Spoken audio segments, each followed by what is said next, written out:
答题卡的常识以及评分标准我们讲完了，那接下来看一下第二单元全疾病的指导。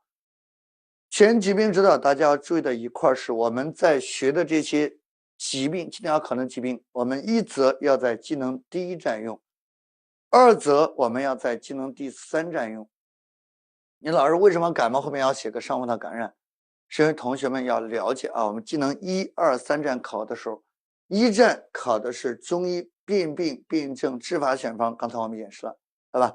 但是中医的同学呢，在第三站会要单独加课一种题目，叫双重诊断。中医的同学在第三站要考双重诊断啊，这个点普遍是一些中医同学的弱项，他对细部疾病不了解，你要记住啊。我们尤其是我们的教材中，中医疾病和西医疾病是分开讲述的，先讲的中医疾病，然后再讲的西医疾病，让你两两对照的时候，往往有学生有出入啊。大家要记住，如果你只能感冒，对吧？那西医疾病一定不会有别的，一定是上呼吸道感染。按照呢，所以说我们在讲这些内科外科、妇科儿科常见技能考核疾病的时候，我们会把双重诊断的内容给大家加上，这一点大家大致了解清了，不作为重点，因为它第三站只有一道题嘛，了解就可以了啊。感冒相当于上呼吸道感染。刘顿老师，我对技能一站了解了，你刚才讲了对吧？我刚才讲过了啊，一站我们要考的两道题目，具体的格式、答对标准我们都说了。刘顿老师，那2、3站呢？我们简单说说啊，技能一站2道病案分析，2站4道题目。4道题目，2道中医操作，1道体格检查，1道西医操作，这是2站考的题目。3站也是4道题目，主要是以老师问你回答的方式来进行，也是4道题目，1道中医问诊，1道中医问诊，1道中医答辩，1道双重诊断双重诊断，然后1道临床判读。这是我们大家在技能1、2、3中要考核的题型，尤其是1、3站都有关系的是跟这些疾病相关的内容啊。那来看看感冒吧，感冒大家都不陌生，临床中天天都见到，对吧？什么是感冒？感冒病因什么？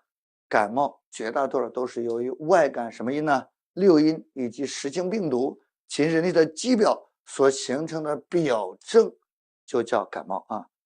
感冒虽然以六因为主，但六因中谁为百病之长呢？风邪，所以说风为六因之首，流动四肢中，故而外感为病，以风为先导。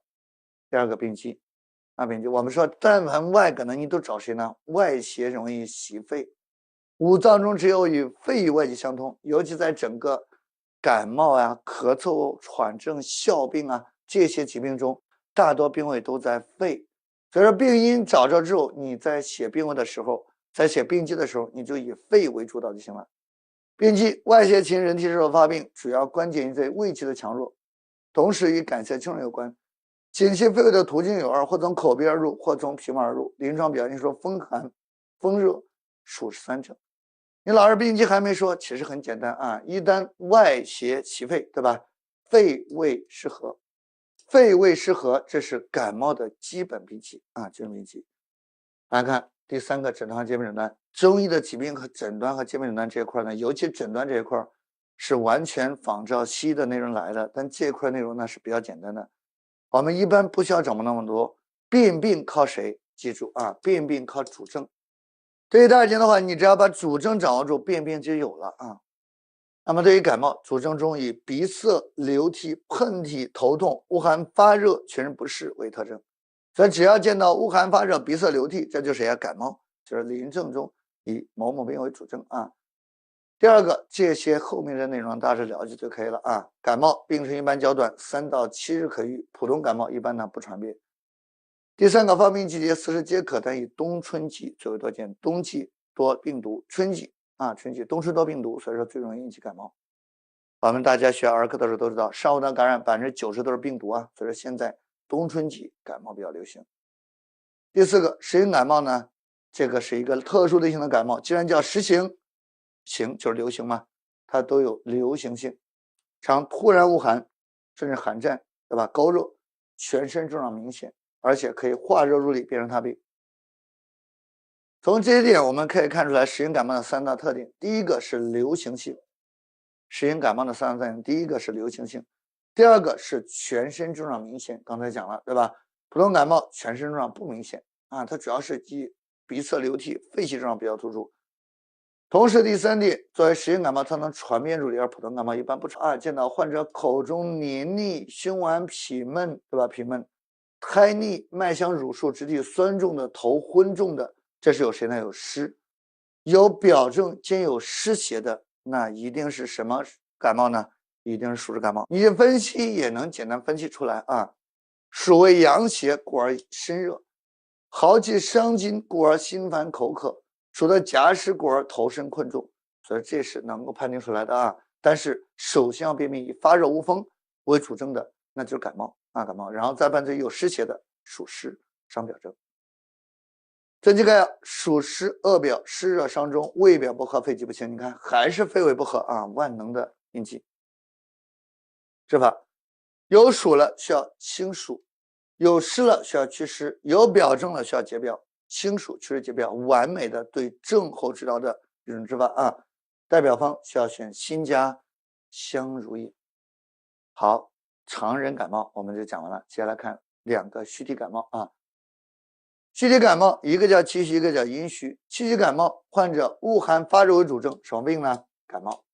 恶寒发热啊，恶寒发热作为主症的这是感冒，头痛深处的感冒，对吧？感冒什么感冒呢？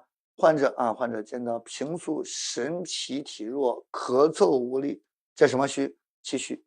气虚中兼有脉浮兼有表症，就叫气虚感冒啊。气虚感冒，脉浮而无力，这都是一则表症，一则气虚。气虚感冒治法啊，病机概要：气虚胃弱，风寒成气，胃气虚无力达邪，故而发生感冒。治法病机：气虚了需要益气，感冒需要解表，一则对症候，二则对症状，那叫益气解表。代表方剂需要选生苏液。第二个，阴虚感冒，我们在感冒中最常考的症型。感冒中最常考的症型也是一个难点症型，你老师不难，难不在于你想的点，而在另外一个点，我们讲到再说啊。患者以发热恶寒作为主症，很明显，这是什么病呢？这是感冒。记住，主症来辨病，伴随症状来辨证，记住没有？这个原则要贯彻我们讲课始终啊。主症来辨病，伴随症状来辨证啊，这个原则知识中掌握好。患者身热微恶寒，身热无寒为主症了，这是表症啊，是感冒。什么感冒呢？患者见口干咽燥，干咳少痰，舌红少津，脉象气数，有红热数，有干燥的，这什么亏啊？是什么虚啊？阴虚，阴虚感冒。症机概要：阴亏津少，外受风热，胃表胃湿和，津液不能作汗，故而发为感冒啊，发为感冒。治法：阴虚需要滋阴，感冒需要解表，滋阴解表。代表方需要选加减委瑞汤。这感冒啊，难点的其一就在于风寒风热那两个治法，一个辛温解表，一个辛热解表。第二个难点就在这儿啊，委瑞这两个字儿，考试中不会写的学生一抓一大把，回去练个20遍啊。委瑞写上个20遍，到考试中，因为这是感冒最常考的症型，别考个感冒，你说老师我什么都会，就是俩错别字不会，这两个繁体啊，几个两个比较稠的字儿，要去练个10遍20遍啊，把它写会。委瑞汤。我知道，这是关于感冒所有症型。同学们在学习的时候，我在讲其他课程、笔试课程也都给大家说过，要善于归纳、善于总结。我们就把感冒所有症型做一个归纳总结。感冒第一个叫风寒感冒，对吧？患者恶寒重，发热轻，苔薄斑，脉浮紧，流清涕，吐白痰。治法需要辛温解表，这是特殊治法，两个啊，要记住啊，特殊治法。选方的话，选经防导表汤或者经防败毒散。患者发热重，微有风，流黄涕，吐黄痰，再伴随苔薄黄、脉浮少、咽喉肿痛的，那就叫风热感冒。治法需要辛凉解表，选方银翘散或葱仁解渴汤。如果暑湿感冒暑感冒患者呢，也是发热无风作为主症，有表症先诊断感冒了，然后再伴随头身困重、苔腻脉入，这个有湿邪的，那么治法需要祛暑。需要清暑祛湿解表，代表方辛加香瑞液。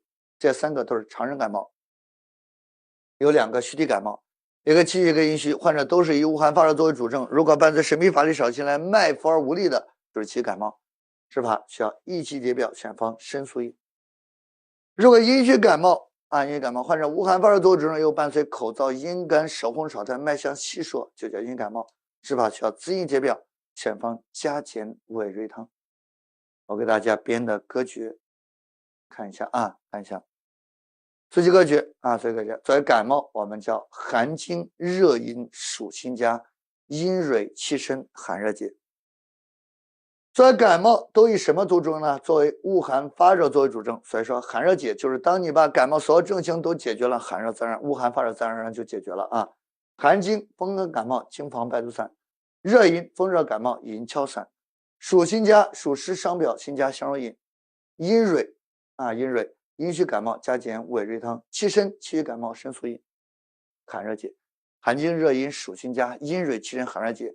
这是记对症选方的不二法门。你没有这个歌诀不能说大家记不住，你没有这个歌诀，你记得就会很费劲很费劲。这个歌诀在一个点上给你提醒了，提到寒经了，你都能想到经防百毒散，它能给你一个提示，而且比较精炼。希望同学们课下都好好背背我在讲技能课程的时候，在讲这50多个疾病的时候，我都给大家配有例题。这例题我不可能像前面一样，我也没有必要这样像前面我们给大家讲培养方针一样，一项一项给大家列列。我不培养懒惰的学生我说了，大家技能第一站要保证30分左右，对吧？那么你的技能就轻松无忧的过关了过了。只要技能一站30分以上，它没有事，绝对能过关过关。怎么能保证技能第一站过关？有3项得分要点，就是有3项死的得分要点咱们叫辨病、辨证、选方。病、症、方这3项是固定的内容，而剩下的内容都是有固定格式的。这个格式我在前面讲过了。你老师我再想听听，你可以倒回去再听，我在这就不多做一一赘述了我们没有那么时间耽搁。所以对同学们而言，我在后面的讲的这大量的病例题中、演练中，我们只围绕3点讲：病、症、方。而其他的辨病、辨证依据、鉴别诊断，以及呢这个治法、方药组成这一块，我们完全可以按照老师讲授的这种得分技巧去写，只要不背离你的辩证辩证选方，都能够得到相应的分值分值。所以说我是这样讲的，但同学们一定要把我讲的题目演练一下。怎么演练呢？你把前面我们讲的答题的格式，助理的抄助理的，职业抄职业的，然后抄下来，抄下来之后，把我所给大家列举这些题，你逐项写。你老师我技巧我会了，别太像技巧，技巧对于老师而言当然是技巧了，对吧？但对于大家而言的话，技巧是老师灌输给大家的，你要练了才能把技巧变成你自己的内容你要把我所列的这些题，对吧？历年考试的这个辩证论治的这个相关的辨案分析的题目，你给演练一下，就按照考试的要求，答题卡的评分标准要求，一项一项写辨病、辩证，然后是病因病机分析鉴别诊断、治法选方、药物组成，你每道题都这样练一遍别懒，懒人是考不过技能的你要把它一项一项给列列。但我们讲课因为时间有限，我只讲这3块3块。那来看看，石某，女，50岁，已婚，工人，2015年5月12日出诊。患者近半年来月经不调，时有5心烦热、口干咽燥、盗汗。3天前因为劳累受风，出现发热、微恶风寒、鼻塞、流涕流涕。在自家服用感冒清热克冲剂之后，效果明显，现呈见发热、微恶风寒、少汗咽痛、鼻塞干咳、少痰头昏、心烦口干、舌红少苔、脉象数。请与实验感冒前鉴别。来吧，第一个辨病是什么？辨病是月经不调吗？你要记住，这月经不调是他半年来的一个发病经过，是泄病而既往史呢？是既往史。此次发作是因为劳作受风，对吧？劳作受风出现以什么作为主症呢？以发热恶寒作为主症的。因为劳累受风有外感的病史，再加上发热微恶寒、发热恶寒作为主症，这个辨病一定谁呢？一定是感冒，对吧？有鼻塞有鼻塞有咽痛，以发热、鼻塞、咽痛为主症的，那是感冒感冒。变病有了，辩证叫什么症辩证什么症？患者见到舌红少苔、口干咽燥、干咳、脉象数，这是一个虚然感冒。虚然感冒是什么虚啊？舌红少苔舌红少苔、干咳、阴虚，对吧？阴虚感冒，所以说辩证为虚人感冒、阴虚感冒阴虚感冒。那么选方选谁？寒经、热饮、属辛加、阴蕊、气沉、寒而结，一定要选加减委瑞汤化财，加减委瑞汤化财就完事了至于别的一块，我只提示一块，同学们，这是一个什么感冒呢？是一个阴虚感冒。病因是谁？老师劳作受风感受风邪，别忘了你的风邪不会3天就阴虚了，要看看谁年龄年龄。所以这是一个复合病因，患者年高体虚，复受风邪，对吧？两个病因两个病因，你才能受风，才能解释感冒，你的年龄才能解决阴虚阴虚。患者年高体虚，复受风邪，这两个病因才会导致阴虚感冒。患者素体年高体虚所以患者呢出现阴虚，对吧？阴经亏损，阴经不足，复受风邪，那引起胃表失和了，从而发为阴虚感冒。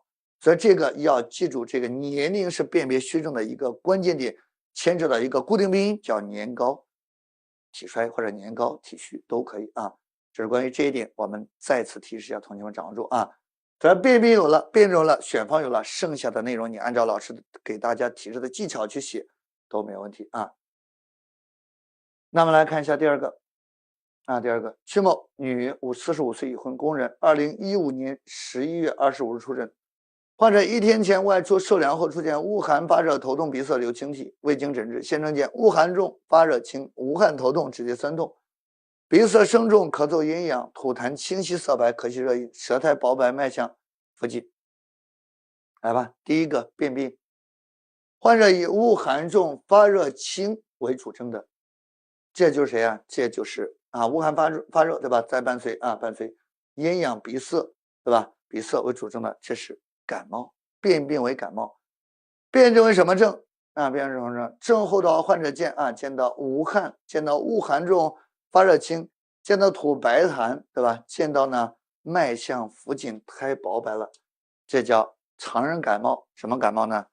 常人感冒就是一个风寒说表症，对吧？风寒说表症。选方选谁？寒经、热饮、属辛加。寒经经防败毒散，剩下的内容按照病例书写格式就行了我们每个疾病基本上都有2道题目给大家演练。同学们，大家在学书本的时候，麻烦点技能在上面，你没有题目演练，而且尤其是没有合适的题目演练，现在有了，要珍惜这每一道题目每道题目，这都是老师从历年的题目中摘选出来考大家的，所以这些都是我们但凡举的症型都是历年中，所以重点人要考核的，你把它练熟了，学会了辨病，学会了辩证，学会了选方，针对什么思路去完成，到了考试中也是这样的思路贵在思路，贵在条理清晰，你把条理摸清楚了，上考场也不用慌这是第一个感冒。那来看第二个病叫咳嗽。咳嗽这个病相当于西医的急慢性支气管炎，对吧？急慢性支气管炎支气管炎，或者叫肺炎喘促，对吧？肺炎喘促都可以见到咳嗽咳嗽这个西医病名对应的比较多比较多，但是大多是急慢性的一个支气管炎。咳嗽的病因要记住，咳嗽根据病因的不同，把它分为外感、内伤2大类。外感咳嗽顾名思义是外感流行邪气，内伤咳嗽是因为脏腑功能失调，内邪干肺，脏腑失调，肺阴亏损，那就干咳了。内邪干肺，痰浊痰热用肺了，也会咳嗽了。所以外感和内伤咳嗽2个病因要掌握住。病机病机，咳嗽的病位在谁呢？在肺肺。之所以咳嗽了，是肺气上逆。好吧，完美对吧？外邪侵袭，肺气上逆内伤邪气，肺气上逆，这是外感咳嗽、内伤咳嗽的万能病机。你记住，它的病机都是邪气犯肺之后，肺气上逆，只不过这邪有外邪有内因。第3个病症鉴别，所以咳嗽一则让和喘症来鉴别，二则让和哮病来鉴别。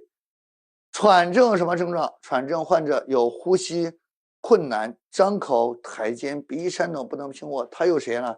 喘要以呼吸困难作为主症。而哮病呢，哮病间喘，哮有喘的症状，而且同时喉中有哮鸣有声作为显著特征。在病人鉴别中，把握住喘和哮的核心症状，这很好鉴别。考试中这很麻烦啊，听清楚这3个病。患者以咳嗽为主症，那就是咳嗽；以咳喘为主症，那就是喘症。听清楚啊，以咳嗽为主症的那是咳嗽，以咳喘为主症的那是喘症，以喘兼喉中哮鸣为主症的那是哮病啊，哮鼻兼喘，喘鼻兼咳，对吧？喘大多有咳嗽啊，咳嗽，这是3级划分的啊。哮往往含喘，喘往往含咳。咳嗽最单一，它只有单一咳嗽的时候才能诊断咳嗽，这是3者的一个简便演变规律啊。辩论治，既然在病因中咱说了咳嗽分为外感咳嗽、内伤咳嗽，那辩证论治中也一定要把外感咳嗽和内伤咳嗽写上。外感咳嗽有风寒袭肺，有风热犯肺，还有谁啊？还有燥邪犯肺，对吧？燥邪犯肺，外感咳嗽。那首先来看第一个风寒袭肺。作为风寒症，你看了。患者见恶寒、发热、无汗、苔薄白、脉浮紧，见到咳嗽、吐白痰、流清涕。不会学习的或者没有把握中医辩证思路的同学，在这该纠结。老师，那这症候和感冒几乎是一样的，怎么鉴别？但凡有这样疑问的同学，都是因为你没有把握住辨病辩证思路啊。我们主症来辨病，伴随症状来辨证。所以风寒症它有没有变呀？风寒症的这每一个症候它是不变的，变的是谁呢？变的是病。所以说，当你说老师风寒犯肺的咳嗽和风寒感冒症候一样，你的区别点不在风寒上，风寒确实一样的，但什么不一样呢？一个是感冒，一个咳嗽，不一样的是不一样的是病，对吧？病。做病的话，你看谁呀？看主症。虽然伴随症状都见恶寒发热、苔薄白、脉浮紧，但是毕竟感冒是以恶寒发热作为主症，而咳嗽以咳嗽气急作为主症啊，这2个是不同的，听看见没有？要记住，当你有相同症的时候，你说老师风寒，感冒有风寒症，咳嗽有风寒症，喘症有风寒症，怎么鉴别？看的是主症的鉴别，你问的是病的不同，辨病要看主症啊，主症。作为风寒症，它没变啊，没换。那么作为风寒袭肺的咳嗽患者呢，依然是以咳嗽作为主症，就是咳嗽，再伴随吐白痰、流清涕、苔薄白、脉浮紧、恶寒发热，这叫风寒袭肺症。风寒袭肺咱前面讲过了吗？对吧？症机概要：风寒袭肺，肺气失宣，肺气上逆，故发咳嗽啊。治法这个才用到疏风散寒，记住，感冒那是特殊治法，要辛温清凉，但是作为风寒袭肺的咳嗽就没那么多顾忌了啊。风寒我们就疏风散寒，咳嗽对症状治疗就宣肺止咳，很完美。一则对症候，二则对症状。选方要选3奥汤和上止嗽散加减，3奥汤和止嗽散啊，止嗽散。第二个叫风热犯肺，患者以咳嗽气粗、声音嘶哑作为主症，什么病呢？咳嗽，然后再伴随恶寒发热。恶风发热，对吧？苔薄白、脉浮紧、吐黄痰作为主症，那么就叫咳嗽的风热犯肺症。别再问我风热感冒、风热咳嗽怎么鉴别啊！不要再问我风热感冒和风热咳嗽怎么鉴别，二者看的是病啊，病的不同看主症就可以了。作为风热症没变啊。症机概要叫风热犯肺，肺湿清肃啊，湿风肃。选治法的话，既然风热了，我们就疏风清热；咳嗽了，万能的宣肺止咳。选方需要选桑菊液。风热感冒选谁？风热感冒选的银翘散，风热咳嗽选的桑菊液。这是跟我们在方剂学讲的内容是一样的啊。所以桑菊液和银翘散区别就在于银翘散偏于解表，而桑菊液偏于止咳，治疗风热咳嗽效果最好啊。第三个叫风燥伤肺，燥邪伤肺，一则燥性伤津，二则燥宜伤肺。燥宜伤津、燥宜伤肺的结果，什么患者什么咳呢？干咳，对吧？干咳。所以风燥伤肺，它是外燥还是内燥？是外燥，对吧？外感燥邪。外燥除了干咳之外，患者见咽痒、咽喉干燥、鼻唇干燥，对吧？干燥我们叫燥盛则干嘛，一系列干的症状，痰少而黏，不易咳出啊，不咳出。重点是作为风燥伤肺的风就是表症，患者往往见鼻塞、头痛、恶寒、发热、脉象浮这些表症。只要干咳再加表症了，我们就叫风燥伤肺症啊，那是分成外燥啊，外燥。症机概要：风燥伤肺，肺湿清润，故发咳嗽。治法啊，治法需要疏风清肺，这是针对风的疏风清肺。至于燥的，需要润燥。对于症状治疗需要止咳，疏风清肺，润燥止咳。选方需要选桑葚汤。那等，这是第3个风燥伤肺。再来看内伤咳嗽。内伤咳嗽第一个叫痰湿吮肺，痰湿反过来叫湿痰。中诊咱讲过4种痰：寒痰、热痰、湿痰、燥痰。痰湿咳嗽其实就是湿痰吮肺，肺为储痰之器，一旦痰湿阻于肺，肺湿倾肃了，肺湿圈肃了，就会导致咳嗽，对吧？咳嗽吐什么痰呢？湿痰是量多，什么颜色？色白，对吧？色白。见到量多色白苔白腻脉乳滑的，这叫什么咳嗽呢？叫痰湿吮肺的咳嗽，就是叫湿痰。反过来讲痰湿啊，痰湿吮肺症，肺为储痰之器啊。只要见到患者咳嗽反复发作，对吧？见到咳嗽，这是便秘的咳嗽，再见到痰多色白苔腻脉滑，就叫痰湿吮肺。镇静概要需要啊，镇静要脾生痰，上自于肺，用了肺气不利，发为咳嗽。治法中，既然湿痰了，我们就需要燥湿化痰；咳嗽了就要理气止咳。只要湿痰第一方一定谁啊？只要湿痰第一方一定是二陈汤。二陈平胃散合上3子养心汤。3子哪3子？粗子、白芥子、莱菔子。二陈哪2陈？陈皮、半夏、茯苓、甘草，对吧？二陈平胃散，平胃散用破陈皮、苍术、甘草、姜枣芪。二陈平胃散就是二陈汤合上平胃散，二陈平胃散合上3子养心汤。这个啊要掌握住啊，痰湿吮肺。第2个叫痰热郁肺症。痰热比痰湿多了谁？多了热啊，痰热反过来念热痰，所以说患者以咳嗽作为主症，变名为咳嗽，知道吧？咳嗽。什么痰呢？热痰，所以说患者吐黄稠痰。苔呢由白腻，痰湿的白腻变为苔黄腻。脉象由滑乳变为滑数，对吧？滑是痰，数是热，合在一块就是痰热啊，痰热吮肺症。这应该有痰热吮肺啊，痰热吮肺，肺湿倾肃，治法中需要清热肃肺，化痰止咳。它其实叫热痰了吗？痰热了，需要清热化痰；咳嗽了，需要肃肺止咳。代表方剂我们需要选清金化痰汤加减啊。这关于痰热吮肺，你要记住这一串串啊，串串怎么变的，怎么选的治法，怎么选的方，怎么写的病机。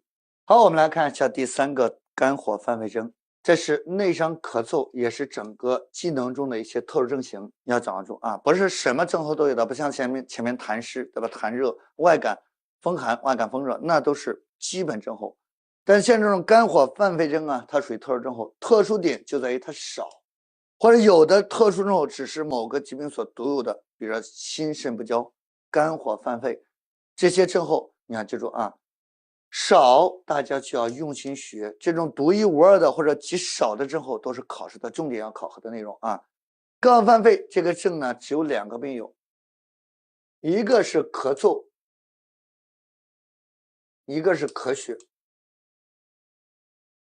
这2个疾病中的肝火犯肺症选的方都一样，叫带葛散合上黄芩啊、泻白散加减啊，合上啊带葛散合上泻白散加减啊，泻白散加减。带葛散合上泻白散加减，这个里边需要注意的是啊，作为肝火犯肺症，哪一点特殊呢？作为肝火症，2者都不变，唯独在咳嗽、咳血中犯肺的症候不同。肝火什么症状？肝火4大症，哪4大症呢？患者往往见目赤口苦、胸胁灼痛、急躁易怒、脉象弦数，你看有没有呢？患者见到面赤口苦，见到胸胁胀痛，见到脉象悬烁，见到情绪波动，有这4个症了，什么火呢？这是明显的肝火。犯肺之后，在咳嗽中叫咳嗽，在咳血中叫咳血，但是2者选方都一样啊，都要选代格散合成黄芪泻白散啊，泻白散加减啊，加减。这个在分析的时候，你要记住，泻白散它只能泻什么呀？泻肺火。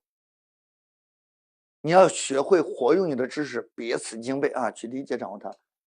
而代格散的代是清代，我们在讲清代一大家子的时候，板蓝根、清代还有这个大青叶三个者的时候，三者虽然都能清热泻火，对吧？凉血解毒啊，凉血解毒，但不同点在于清代在三兄弟中脱颖而出的原因在于清代能够凉肝定惊，它能泻什么火？泻肝火呀。所以有泻肝火的，有泻肺火的，合在一块肝火犯肺很完美啊。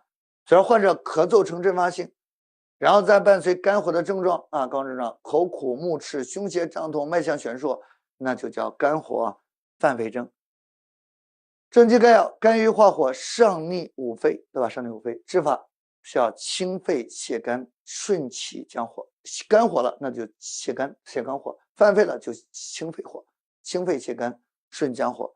选方代格散合上黄芩泻白散加减啊。这是关于第三个症肝火犯肺。来看第四个叫肺阴亏损，患者也什么咳呢？也干咳。因为老师刚才好像讲过一个不错，在风燥伤肺的时候也有干咳。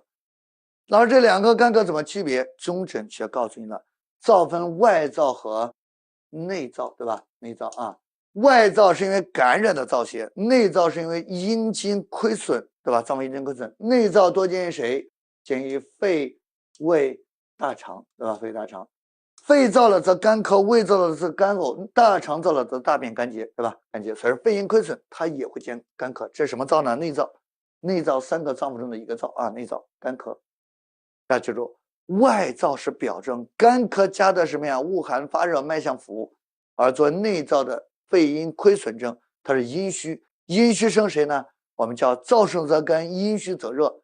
阴虚它会生热，患者见午后潮热，见到全红。盗汗，见到舌红少苔，脉象稀疏，阴虚必备三症：红、热、烁。一旦出现了，那就叫阴虚啊。再加干咳，肺阴亏损呗。症机概要：肺阴亏虚，虚热内浊，肺湿润降。治法中需要滋阴润肺，化痰止咳。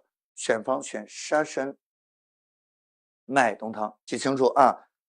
我们在内科疾病也好，儿科疾病也好，如果是你能诊断是肺阴虚了，95%的可能性，或者100%差不多啊。中医的所有肺阴虚症，绝大多数都选谁啊？沙参麦冬汤，养肺阴的专方啊，专方沙参麦冬汤。记住，肺阴亏损，沙参麦冬汤。那我们对咳嗽所有症型做个总结啊。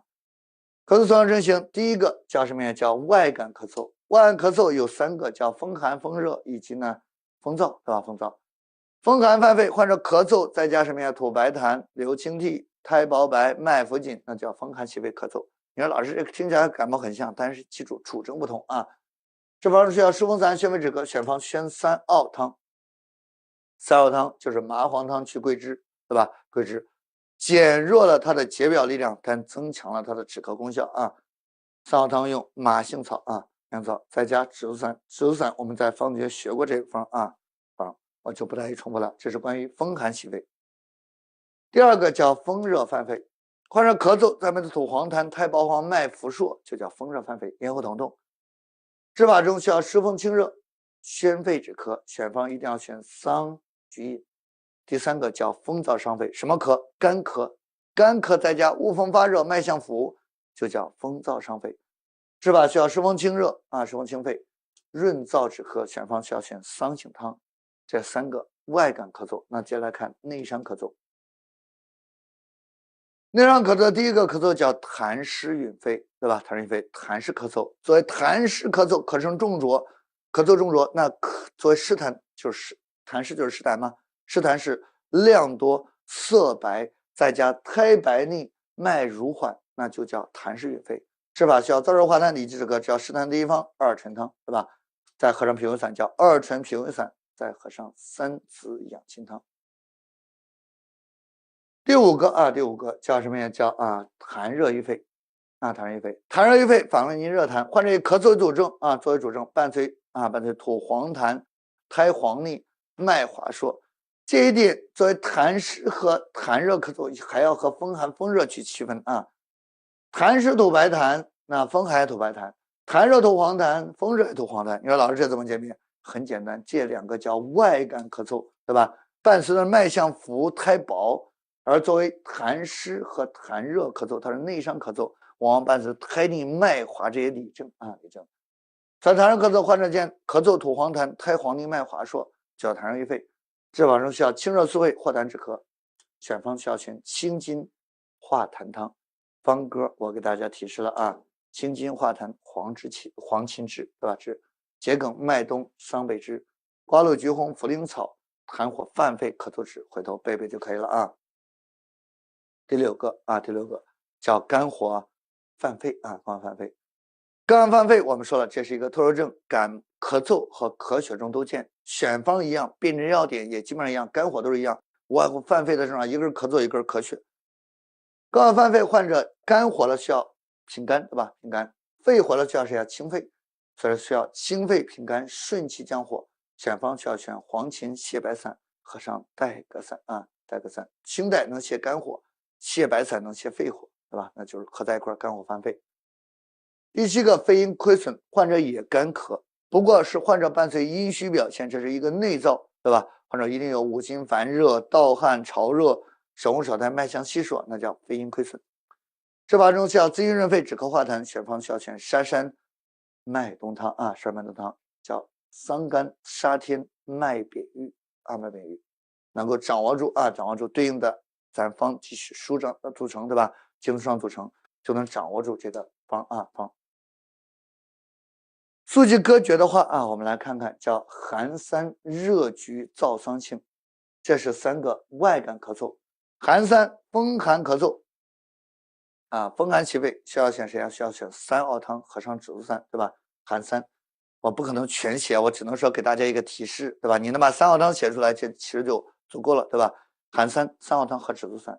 热橘风热犯表的需要选桑菊叶。燥桑杏风燥伤的需要选桑杏汤，这是三个外咳嗽。内伤咳嗽，湿沉热清肝火泻。湿沉湿痰湿润肺的，对吧？需要选二陈脾胃散和上三字饮汤。热清痰热郁肺的需要选清津化痰汤。肝火泻肝火犯肺的需要选黄芩泻白散和上代革散啊，代革散。凉燥杏苏肥阴砂啊。因为我们在风燥伤肺中，它有可能除了温燥，可能还有凉燥。那么脉象中有偏浮硕的，有偏浮紧的。偏浮硕的那是燥热，那需要选温燥，需要选桑杏汤。但如果真是患者脉象浮紧吐白痰，以吐痰清晰的，以凉燥为主的，你得选杏苏散、飞阴砂、肺阴亏损的沙参麦冬汤。我们来看病案分析。邵某男，72岁，已婚工人，2015年12月8日出诊。患者20年来每逢冬春季则发咳嗽、咳痰，每年咳嗽持续3个多月。3个月前又见咳嗽、咳痰，在当地医院诊治，症状至今不缓解。多长时间了？3个月了，对吧？3个月了，这肯定是外感还是内伤呢？很明显内伤，对吧？患者现症见干咳，咳声短促，痰少，之年声音嘶哑，口干咽燥，穷红盗汗，日渐消瘦，神疲，舌质红，少苔，脉象稀疏，请传承鉴别。第一点，患者辨病为什么病？以咳嗽为主症的，那就是谁啊？那就是咳嗽，这是病有了咳嗽，以咳嗽为主，那就是咳嗽。什么咳嗽呢？患者3个月反复发作了，见到手红少苔，脉象稀疏了，没有脉象符，这是内伤咳嗽。先写啊，辨证内伤咳嗽。内伤咳嗽是痰湿是痰热还是肺阴亏损还是肝火犯肺呢？患者见红是全红盗汗，数见到脉象稀疏，同时有舌红少苔，对吧？舌红少苔。还有什么咳？干咳，有干咳，有热象，有阴虚红热数，对吧？那就是肺阴亏损。选方肺阴虚啊，肺阴亏损的一定要选沙参麦冬汤，对吧？沙参麦冬汤，这是关于病案摘要1。来看第二个。宋某男，48岁，已婚教师，2016年3月13日出诊。患者咳嗽反复发作20年，近3个月来咳嗽复发，恼怒时加重，现症见上逆喘咳啊，喘咳。可是呢，面赤痰少之年，咽干口苦，胸胁胀满，可是隐痛，舌质红，苔薄黄少津，脉象悬硕。要求你按照上病人资料完成病案论治啊，完成书面的一个病案分析。好吧，来吧，患者第一个现症见上逆、上气、咳逆，振作了，是咳是面赤了，是以咳嗽作为主症的，什么病呢？咳嗽，病为咳嗽。辨证为什么症？它没有脉象符，这不可能是外感咳嗽，只能内伤咳嗽，辨证为内伤咳嗽。内伤咳嗽哪一个呢？患者见到胸胁胀满，目赤口苦，脉象悬说，什么火？肝火。肝火再加咳嗽，就叫肝火犯肺。选方需要选黄芩泻白散和上代鸽散，代鸽散和黄芩泻白散啊，不能大家知道肝火犯肺症，这是两个极常考的症要掌握住。特殊再提的一点是在上一个病案中，对吧？这叫什么咳嗽呢？这叫肺阴亏损。肺阴亏损，你老师怎么写？看看作为虚症一定有谁啊？年龄的支持啊，他不会上来就阴虚了，对吧？这是患者啊，这个素体阴虚的表现啊，患者年高体虚导致阴虚了啊。